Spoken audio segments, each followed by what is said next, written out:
নমস্কার বন্ধুরা, spiritual Sukhan YouTube চ্যানেলে আপনাদের স্বাগতম। আজ 12ই এপ্রিল শুক্রবার। আজ বাংলার ঘরে ঘরে পালিত হচ্ছে নীল ষষ্ঠীর পূজা। পুত্রবতী রমণীরা সন্তানের মঙ্গল কামনায় সকাল থেকে উপবাস করে সন্ধ্যা হলে শিবের মাথায় জল ঢেলে ও বাতিদান করে শিবের প্রসাদ খেয়ে এই উপবাস ভঙ্গ করেন। আজ নীলের ঘরের বাতিদানের সঙ্গে সঙ্গে অবশ্যই একটি ঘিয়ের প্রদীপ প্রজ্বলন করবেন। এই প্রদীপ জ্বালালে সংসারে হঠাৎ কোনো বিপদ আসে না।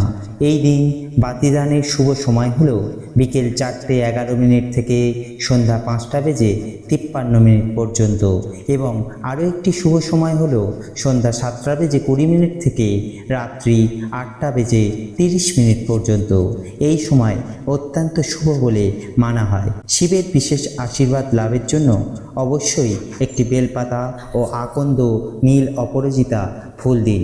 বন্ধুরা, এখন আমরা জেনে নেব এই শিবের মাথায় জল ঢালার সময় আপনারা এই মন্ত্রটি 3 বার বলবেন। ইদং স্থানীয় দকং ওং পশুপতায় নমঃ, এবং মহামৃত্যুঞ্জয় মন্ত্রটি অবশ্যই পাঠ করবেন। ওং ত্রয়ম্বকম যজামহে সুগন্ধিম পুষ্টিবর্ধনম উর্বারুকমিবর্ধনম মৃত্যুর্মুক্ষীয়মামৃতাৎ।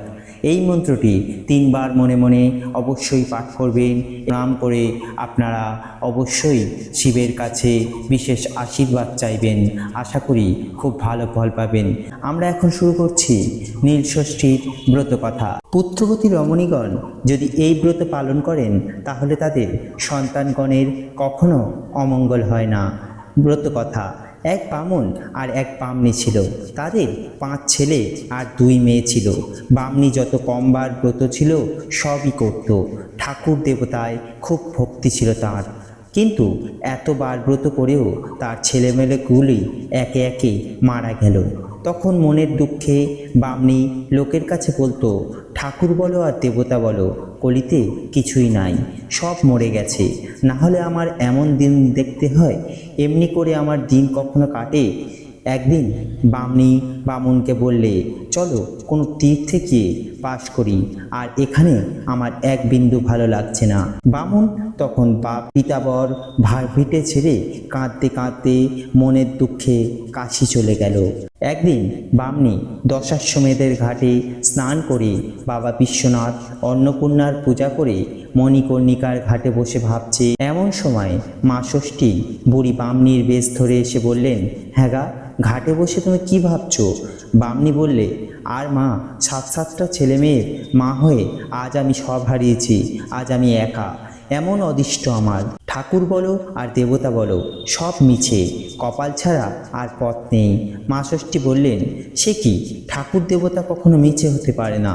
বারব্রত কখনো নিষ্ফল হয় না। ধর্মে বলো কর্মে বলো বিশ্বাস থাকা খুবই জরুরি। বামনী বললে, মা, বড় জ্বালা পেয়ে তবে এসব বলছি। অতগুলি ছেলের মা আমি, আজ মা বলে ডাকতে আমার কেউ নেই। মা ষষ্ঠী বললেন, তুমি কি মা ষষ্ঠীকে মানো? তার পূজা কখনো করেছো? তিনি হলেন ছেলেদের দেবতা। বামনী বললেন, সে কি, মা ষষ্ঠীকে আবার মানে না? আমি খুব মানি। মা ষষ্ঠী বলেন, বেশ, যদি মানো তবে তার যত রকম বারব্রত আছে আজ থেকে তা পালন করবে। বামনী বললে, আমি মা ষষ্ঠীর যত রকম ব্রত আছে তা আজ পর্যন্ত পালন করে আসছি। মা ষষ্ঠী বললেন, সব রকম করেছো? নীল ষষ্ঠীর ব্রত কখনো করেছো? বামনী বললেন, না মা, কখনো নাম শুনিনি, ওর নিয়মও জানি না, কি করে পড়তে হয়।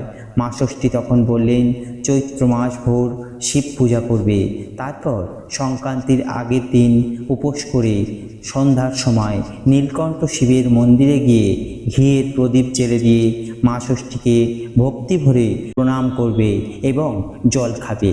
নীলষষ্ঠী ব্রত করলে মার দয়ায় আবার তোমার সব হবে, এই বলে মা ষষ্ঠী চলে গেলেন। বামনী কাশি থেকে রোজ শিব পূজা করতে লাগলো। চৈত্র সংক্রান্তিতে লীলাবতীর পুজো দিয়ে শিবের ঘরে বাতি দিয়ে জল খেলে। কিছুদিন পরে বামনী আবার পোয়াতি হলো।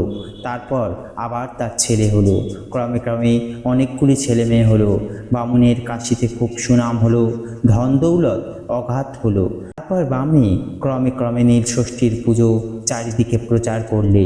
দেখতে দেখতে ঘরে ঘরে নীল ষষ্ঠীর ব্রত সকলে করতে লাগলো।